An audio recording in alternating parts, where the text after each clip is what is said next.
महाराष्ट्र निकाय चुनाव नतीजों पर परिणय फूके ने कहा कि राज्य में अब एक ही ब्रांड है और वो है देवा भाव, यानी कि सीएम देवेंद्र फडणवीस। उन्होंने महायुति की जीत, शिंदे को बाला साहेब की विरासत, मुंबई में हिंदू मराठी महापौर और ठाकरे खेमे से आत्मचिंतन की मांग दोहराए की अपील की है। कालचा जो निकाल आहे तो या गोष्टीला शिक्कामोर्तब झाला की महाराष्ट्रात आता एकच ब्रँड आहे, तो ब्रँड देवा भाऊ आहे।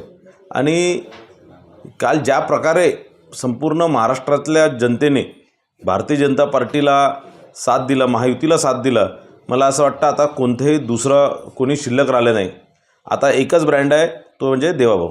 बघा असं आहे की ठाकरे ब्रँडचा हे दोघे भाऊ आहे, राज ठाकरेजी आणि उद्धव ठाकरेजी यांनी ठाकरे ब्रँडचा बँड वाजवलेला आहे।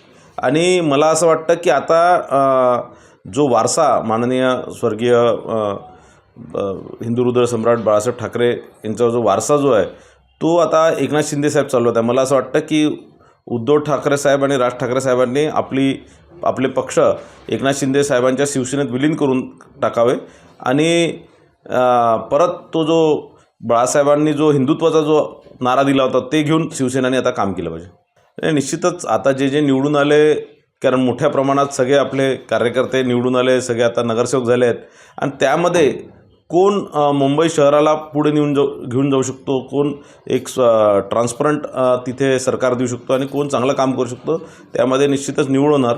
पण काल देवाभाऊंनी सांगितल्याप्रमाणे मुंबईत हिंदूच महापौर होणार आणि मुंबईत मराठीच महापौर होणार। मला असं वाटतं की संजय राऊतजींनी आता आत्मचिंतन करण्याची फार आवश्यकता आहे। मला असं वाटतं उद्धव ठाकरेजींनी आता आत्मचिंतन करण्याची फार आवश्यकता आहे की संजय राऊतसारखे जे सकाळी 9 वाजताचे भोंगे यांनी आता बंद केले पाहिजे। या भोंग्यांमुळेच यांची अशी अवगती होत आहे। आणि असं आहे की हरल्यानंतर सामन्याने असं काहीतरी विरोधात लिहिलं नाही तर सामना चालणार कसा। आणि दुसरं आज जे आम्हाला वाटत होतं की हे परत EVM किंवा आणखीन निवडणूक आयोगावर हे जे टीका करतील, यांनी टीका केल्या नाही, म्हणून मी त्यांचा फार फार आभार मानतो। बघा लातूर जे आहे पारंपरिकरित्या काँग्रेसचाच बालेकिल्ला राहिलेला आहे, काँग्रेसच तिथे नेहमी निवडून येत चाललेली आहे। आणि रवींद्र चव्हाणजींचं जो वक्तव्य आहे त्याचा विपर्यास करण्याचा आणि त्याचा पॉलिटिकल फायदा घेण्याचा तिथे काँग्रेसने प्रयत्न केला आणि ते त्या प्रयत्नात यशस्वी झाले। निश्चितच यावेळेस जो मुद्दे होते ते नुसतं विकासाचे होते, त्या शहरामध्ये एक पारदर्शक कारभाराचे होते आणि निश्चितच देवेंद्रजी फडणवीसांच्या नेतृत्वाला या माध्यमातून स्वीकृती दिली आहे, त्यांच्या विकासाच्या मॉडेलला या माध्यमातून स्वीकृती दिलेली।